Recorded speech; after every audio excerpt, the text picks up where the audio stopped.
오늘 말씀은 영생에 대한 그런 말씀인데요.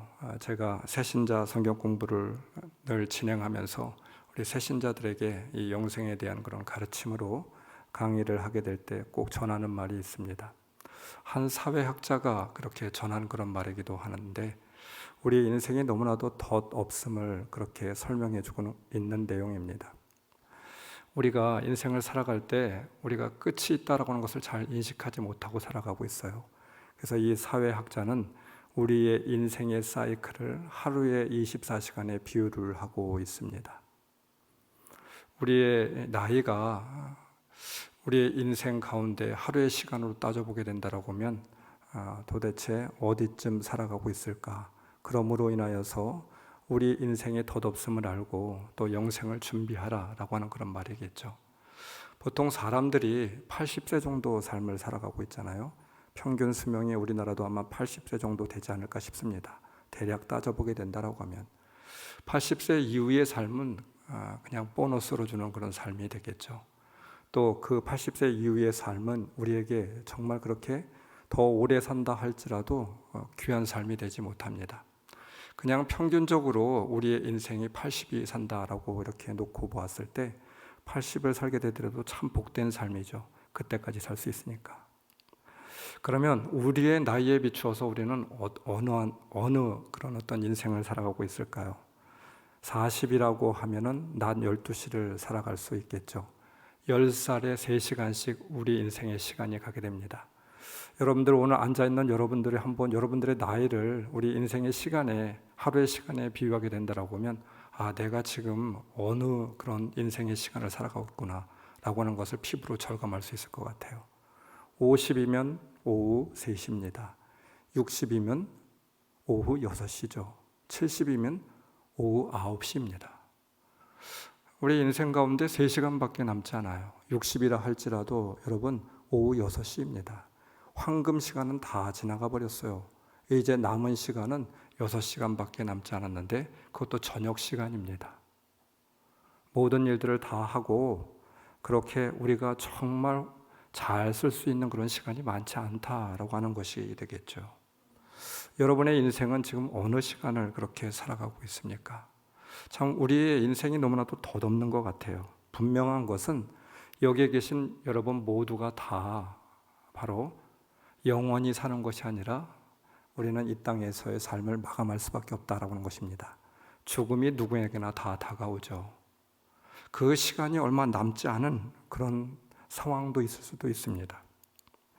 주님께서는 오늘 사건의 배경을 예루살렘으로 올라가는 그런 상황 가운데 있었는데 그 길에서 부자 청년 한 명을 만나게 되었습니다. 이 청년이 이렇게 이야기해요. 선하신 선생님, 내가 영원한 생명을 얻으려면 무엇을 해야 합니까? 묻게 되었습니다. 오늘 말씀은 이 마태복음 19장에도 나와 있고 마가복음 10장에도 동일한 말씀이 나와 있고 또 누가복음 18장에도 말씀이 나와 있습니다. 거의 대등소이합니다. 조금 다른 그런 부분만 단어 몇 가지만 그래 다루고 아주 똑같은 그런 말씀이에요. 아마도 이 말씀이 제자들에게나 예수님에게나 굉장히 인상적이었던 그런 말씀으로 여겨지고 있는 듯 보여지고 있습니다. 마가복음 10장 17절에서는 예수께서 길을 떠나시는데 한 사람이 달려와서 그 앞에 무릎을 꿇고 그에게 물었다. 내가 영원한 생명을 얻으려면 무엇을 해야 합니까? 길에서 이처럼 무릎을 꿇고 영생의 문제를 진지하게 묻는 이 사람은 과연 어떤 사람입니까? 주님께서는 이 청년, 이 사람에 대하여서 눈여겨보시고 사랑스럽게 여겼다. 마가복음 10장 21절 이렇게 말씀하고 있어요. 참 귀하다, 사랑스럽다. 주님께서도 이 귀한 청년을 귀하게 여기시고 있는 듯 보여집니다. 또 누가복음 18장 18절 이 청년에 대해서 청년이라고 말하고 있지 않고 어떤 지도자가 와서 물었다 이렇게 말하고 있어요. 지도자라고 하는 것은 아르콘이라고 하는 말을 쓰고 있습니다. 또 유대인들이 청년이라고 하는 말은 우리가 알고 있는, 우리가 생각하고 있는 그런 청년을 말하고 있지 않아요. 25살에서 보통 40세까지를 유대인들은 청년으로 보고 있습니다. 이 사람이 정말 나이가 어린 그런 사람인지 아니면 누가복음에서 이야기하는 것처럼 지도자이고 또 연세가 예수님보다도 훨씬 더 많이 든 사람이 예수님께 찾아왔는지는 잘 모르겠어요. 예수님의 나이는 그 당시 33살이었지 않습니까? 요세푸스는 이 단어가 사내들인의 회원을 가리키는 말이라고 하였습니다. 사내들인 회원, 당시 5%에 속하는 사람들, 유대인들의 최고 엘리트 계층이었고 지배 계층이었던 그런 사람이었습니다. 이러한 정황으로 볼 때 마가복음 10장 21절, 예수께서 그를 눈여겨보시고 사랑스럽게 여기셨다. 그리고 그에게 말씀하셨다. 사랑스럽게 여기신 그런 이유가 오늘 본문에 우리는 알 수가 있습니다. 두 가지입니다. 첫째는 영생에 관하여서 그가 관심을 가지고 있었다라고 하는 것이죠. 그만큼 영생에 대한 큰 관심이 있었기 때문에 예수님 앞에 나와서 무릎을 꿇고 영생에 대해서 알려주십시오. 또 그는 부자였다고 합니다. 그리고 그는 살인, 간음, 도둑질, 거짓 증언, 그리고 부모 공경, 예수님께서 이런 계명에 대해서 말씀하셨는데 나는 그것을 다 지켰습니다. 이렇게 자신 있게 이야기하고 있어요. 이런 것들로 봐서 이 청년은 신앙심이 투철하고 신앙 안에 있는 반듯한 사람인 것처럼 보여지고 있습니다. 그뿐만 아니라 부모를 잘 섬기고 공경하는 사람이었어요. 인간적으로 내놓아도 어디에도 손색이 없는 그런 사람처럼 보여지고 있습니다. 그리고 또 하나 이 사람이 사랑스러운 이유는 주님 앞에 무릎을 꿇고 있습니다. 그 앞에 무릎을 꿇고 사내들인 공의회 의원이 되기도 할 수 있었던 이 사람은 주님을 알아보는 사람이었고 또 주님 앞에 나와서 겸손히 예수라고 하는 이름 없는 청년 앞에 무릎을 꿇고 영생에 대해서 묻고 있습니다. 자기 자신을 철저히 죽이며 아주 겸손한 자세로 나오게 되었던 것이었죠.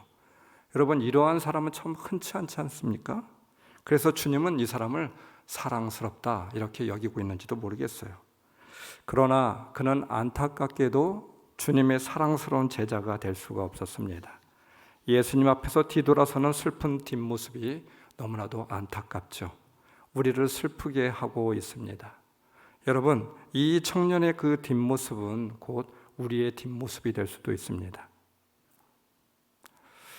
왜 이 청년이 참 안타까운 그런 청년이 될 수밖에 없을까요? 예수님께 그렇게 칭찬을 들었지만 그의 뒷모습이 초라하고 슬픈 모습이 될 수밖에 없었던 이유, 첫째는 하늘나라가 얼마나 귀한 가치인지 그는 알지 못했습니다.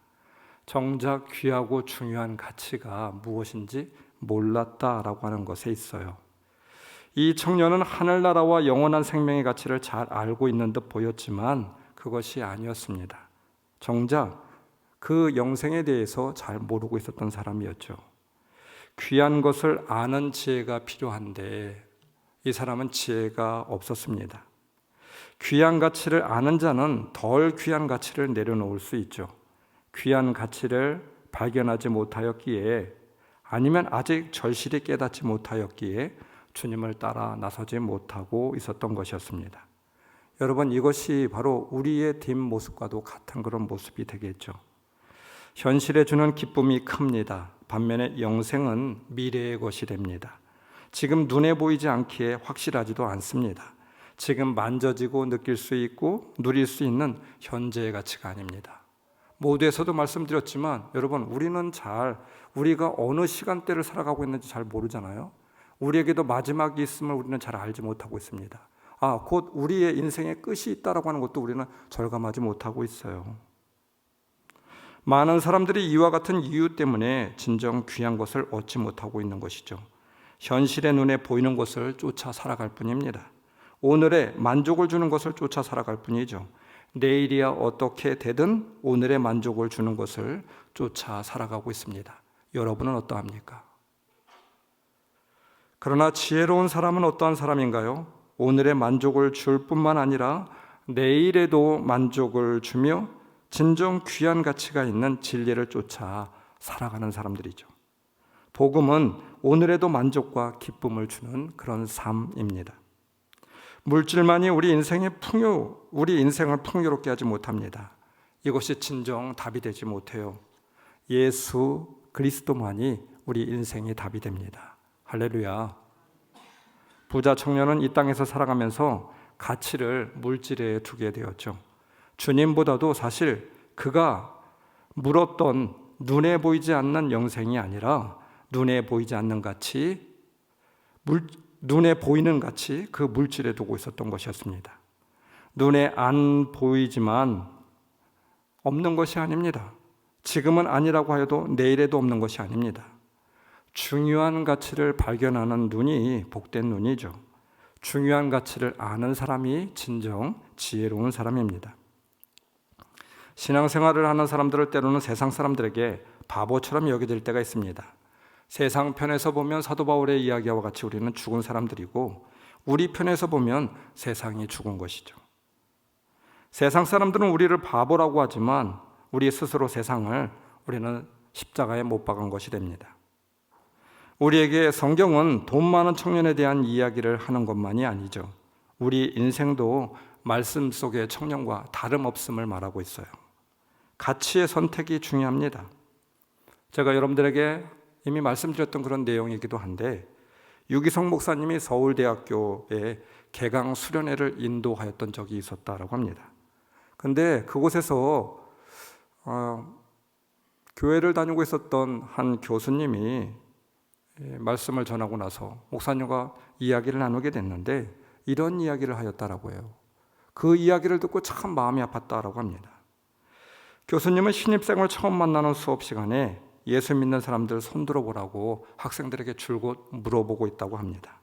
그러면 학생들이, 예수를 믿는 학생들도 정말 지극히 너무나도 극소수의 그런 아이들이지만, 예수를 믿고 있는 그런 학생들도 무슨 죄를 지은 사람처럼 쭈뼛거리며 그 가운데 한두 명이 그렇게 손을 든다라고 하는 것이죠. 이 시대의 젊은 청년들, 다음 세대 안에도 이렇게 믿음이 무너졌구나, 그런 생각이 들었다고 합니다. 여러분, 서울대학교에 입학한 것이 크고 자랑스러운 일일까요? 아니면 예수 믿는 것이 크고 자랑스러운 일일까요? 정말 비교할 수 없을 만큼 예수 믿는 것이 크고 자랑스러운 일이 됩니다. 그런데 현실 가운데, 우리의 삶 가운데 예수 믿는 것이 서울대학교 들어가는 것보다 정말 자랑스러운 일이 되고 있나요? 여러분들에게도 그렇게 믿어지고 있나요? 실제로는 예수 믿는 것은 부끄럽고 서울대학교에 들어간 것은 너무 자랑스러운 것이 우리 믿음의 실상이 되고 있는 것은 아니겠습니까? 정말 자신 있게 우리 안에 먼저 귀한 가치에 대한 확신이 정립되어 있어야만 됩니다. 이것이 지지부진하니까 모든 것이 다 틀어지게 되는 것이죠. 말씀을 보십시오. 말씀 21절. 가서 내 소유를 팔아서 내게 있는 것을 팔아 가난한 자들에게 주라라고 하는 말씀은 모든이라고 하는 말을 전제로 이해해서는 안 됩니다.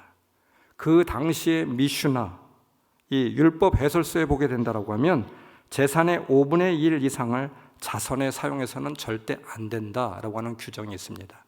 즉 다시 이야기하면 유대인들은 바로 이 1세기에 통용되고 있는 유대인들의 그 머릿속에는 모든 것을 팔아라고 하는 말은 재산의 5분의 1을 의미한다라고 생각하고 있었던 것입니다. 그 재산의 5분의 1, 일부를 팔아 가난한 사람에게 줌으로써 그리고 너는 나를 따르라 말씀하고 있지만, 이 청년은 그렇게 하지 못하였어요. 순종하지 못하였습니다. 눈에 보이는 재산의 5분의 1 가치보다 영생의 가치가 이 청년에게는 없었던 것이었죠. 뒤로 밀려주고 있었던 것이었습니다.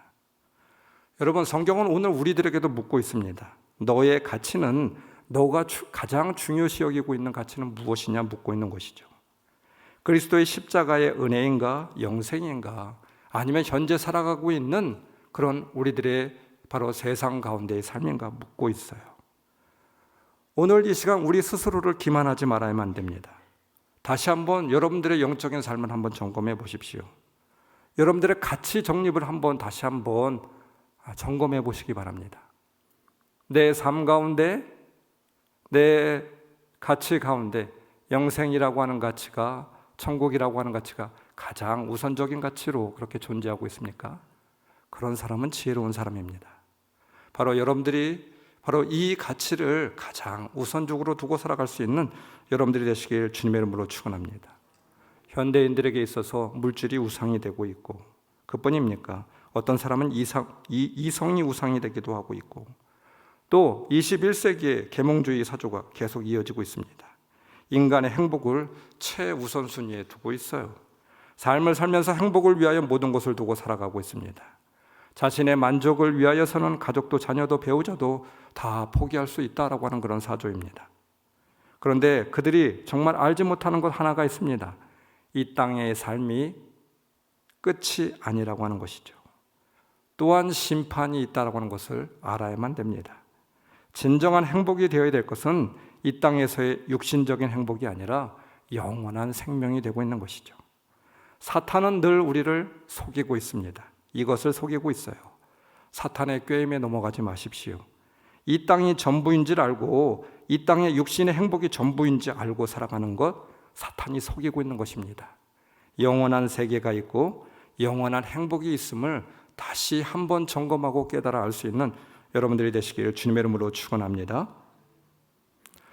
오늘 말씀은 사실 이 청년과 관련해서 부연 설명을 하고 있는 그런 비유가 하나 나오고 있는데, 재산을 가진 사람은 하늘나라에 들어가기가 참으로 어렵다라고 하는 그런 말씀을 하고 있습니다. 주님은 비유를 들기를 25절, 부자가 하나님 나라에 들어가는 것보다 낙타가 바늘기로 지나가는 것이 더 쉽다. 여러분, 어찌 낙타가 바늘기로 들어갈 수가 있겠습니까? 바늘기로 들어간다는 것이 불가능한 일이 됩니다. 다시 말하면 불가능한 일임을 그렇게 주님은 말씀하고 있는 것이죠. 주님은 가난한 자들과 부자들을 가르치고 가난한 이들을 위하시는 그런 분이실까요? 주님은 가난한 자들과 또 가난한 자들은 구원받을 약물이고 부자들은 저주받을 그런 염소라고 그렇게 가르치고 있습니까? 주님은 결코 이런 방식으로 가르치지는 않았습니다. 일부 사람들은 낙타와 바늘기에 대한 해석에 대하여서 부자가 하나님 나라에 들어가는 것보다 낙타가 바늘기로 지나가는 것이 더 쉽다. 이 비유에 대해서 이런 해석을 하고 있기도 합니다. 먼저 낙타라고 하는 말이 헬라어의 밧줄, 카밀로스라고 하는 말을 잘못 오역해서 적어놓은 것이다. 실수한 것이라고 하는 그런 해석입니다. 밧줄을 카밀로스라고 부르는데 낙타는 카멜로스입니다. 아주 유사합니다. 그래서 혼동해서 적어놓은 것이 아닌가 이렇게 해석하는 사람들도 있습니다.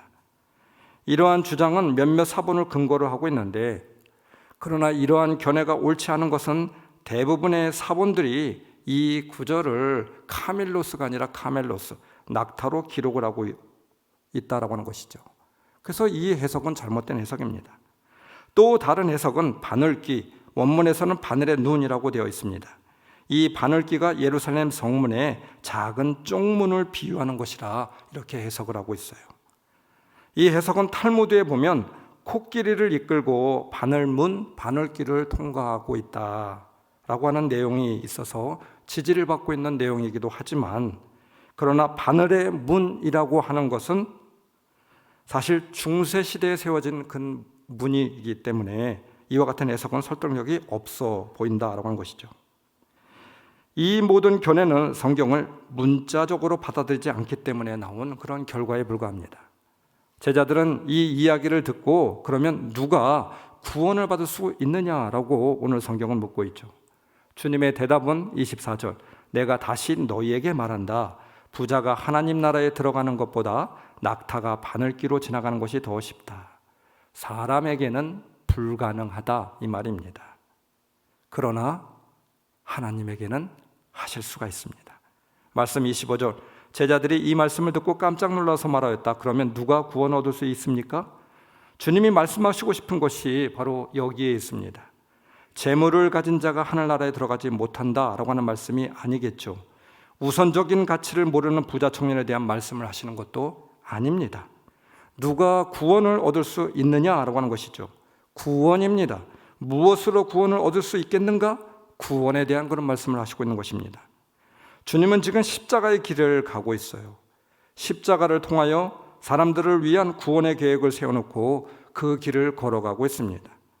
이 부자 청년의 비유는 바로 주님의 십자가의 길과 구원의 경륜이 무엇이 되어야 되는지에 대해서 분명하게 해석하고 설명하는 그런 내용이죠.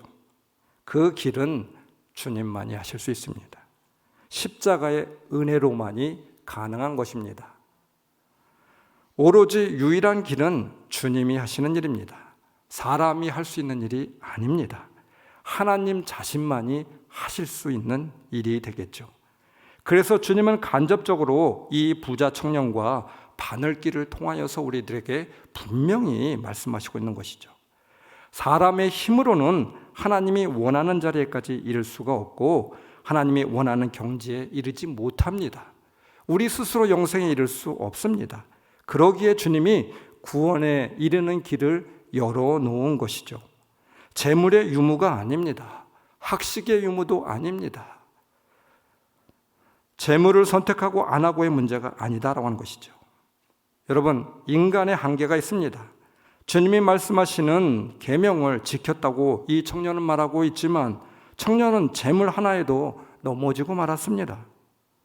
우선순위 자체를 정하는 것도 일관되게 조절할 수가 없죠. 상황에 따라 바뀌어지게 되고 유혹에 무너질 수밖에 없습니다. 재물의 유혹뿐만 아니라 다른 많은 유혹들이 있습니다. 우리 스스로 하나님이 원하는 구원의 조건을 이룰 수가 없어요. 그러하기에 낙타가 바늘길로 들어가는 것만큼 어려운 일이고 불가능한 일임을 말씀하고 있는 것이죠. 낙타가 바늘길을 통과하는 것은 불가능한 일입니다. 우리 스스로 불가능한 일입니다. 그러나 하나님께는 가능한 일이 될 수 있습니다. 구원은 주님만이 하실 수 있습니다. 예수 그리스도를 믿을 때만이 구원에 이르게 되는 것이죠. 천하에 다른 이름을 주지 않았습니다. 오직 예수 그리스도만이 우리의 구원이 됩니다. 그분을 믿음으로 우리는 구원에 이르게 되는 것이죠. 주님께서는 이 청년에게 한 가지 부족한 것이 있다라고 말하였습니다. 청년은 부족함을, 정말 부족한 것이 무엇인지 몰랐습니다. 마가복음 10장 21절, 너에게는 한 가지 부족한 것이 있다. 자신이 의인인 줄 알았어요. 완전한 자라고 하는 자의식이 있었습니다. 주님 앞에 당당하게 고백을 합니다. 나는 모두 지켰고 모두 지켰고 모두 지켰고, 자신이 선한 일을 행하였다고 의로운 사람이라고 말하고 있는 것이죠. 그에게는 영생이 절실하지도 않은 것처럼 보여주고 있습니다. 죄인이라고 하는 그런 마음도 없었습니다.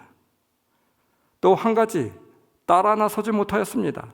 영생의 말씀을 들었음에도 불구하고 그는 따라 나서지 못하였죠. 말씀을 들었지만 결단하지 않았습니다. 오늘 말씀은 여러분 제자도에 대한 그런 말씀입니다. 제자는 전토를 벌이는 자입니다. 그리고 예수 한 사람을 선택하는 사람이죠. 우선순위를 주님께 맞추는 자입니다. 마가복음 10장 29절 예수께서 말씀하셨다. 내가 진정으로 너에게 말한다. 나를 위하여 또 복음을 위하여 집이나 형제나 자매나 어머니나 아버지나 자녀나 논밭을 버린 사람은 30절 지금 이 세상에서는 박해도 받겠지만 집과 형제와 자매와 어머니와 자녀와 논밭을 100배나 받을 것이고 오는 세상에서 영원한 생명을 받을 것이다. 그러나 박해 또한 피할 수가 없습니다. 그 이유는 세상 안에서 하늘의 삶을 살기 때문입니다. 하늘의 삶은 세상 사람들에게 낯설고 불편합니다. 세상과 완전히 다른 가치관을 가지고 있기 때문입니다. 세상은 이 불편함을 해소하기 위하여, 하나님의 자녀들에게 이 불편함을 해소하기 위하여 그 삶을 포기하고 자신과 같이 되도록 회유하고 있습니다. 또 협박도 할 것입니다. 그러다가 여의치 않으면 핍박까지 하게 되는 것이죠. 이런 일은 놀랄 일이 아니라 당연한 일로 받아들여야만 합니다. 박해가 있다는 것은 우리가 하나님의 자녀인 것을 증명해 주는 세상의 증거 방식입니다. 하나님의 자녀에게 주어질 궁극적인 영광은 하나님 나라를 경험하여 영생을 얻는 것이죠. 하나님의 형상을 온전히 회복하여 하나님과 더불어 영원한 삶을 사는 것, 바로 이 상급이 우리의 소원이기에 우리는 박해에도 불구하고 인내하며 끝까지 믿음의 길을 걸어가게 되는 것이죠. 마태복음 19장 30절 그러나 첫째가 된 사람들이 꼴찌가 되고 꼴찌가 된 사람들이 첫째가 되는 경우가 많을 것이다. 참 두려운 말입니다.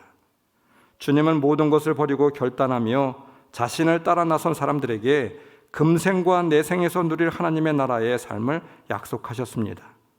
주님의 제자들은 바로 이 일에 결단하며 나서는 사람들이었죠. 그러나 그렇다고 그들의 걸음이 아직 완성된 것은 아니었습니다. 모든 것을 버리고 주님을 따랐다고 스스로 생각하고 있었습니다.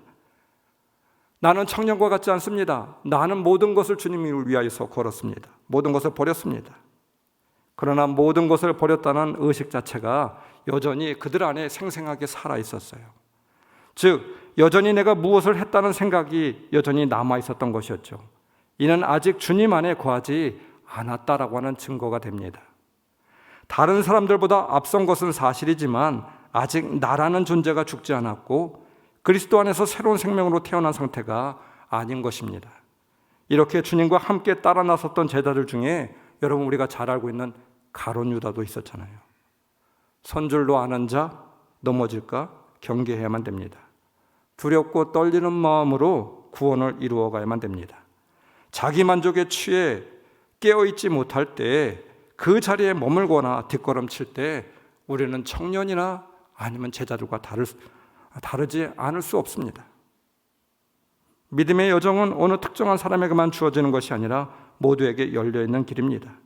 누구든지 그리고 언제든지 자신에게 한 가지 부족한 것이 있음을 깨닫고 주님 발 앞에 엎드려 회개하고 주님 나를 구원하여 주소서, 나에게 영생을 허락하여 주소서 간절한 마음으로 나아가는 자, 그러한 자가 영생을 얻을 수 있는 그런 자들이 되지 않겠습니까?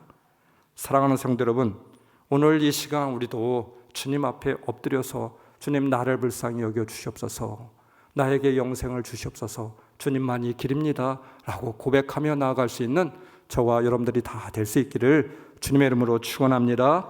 기도하시겠습니다.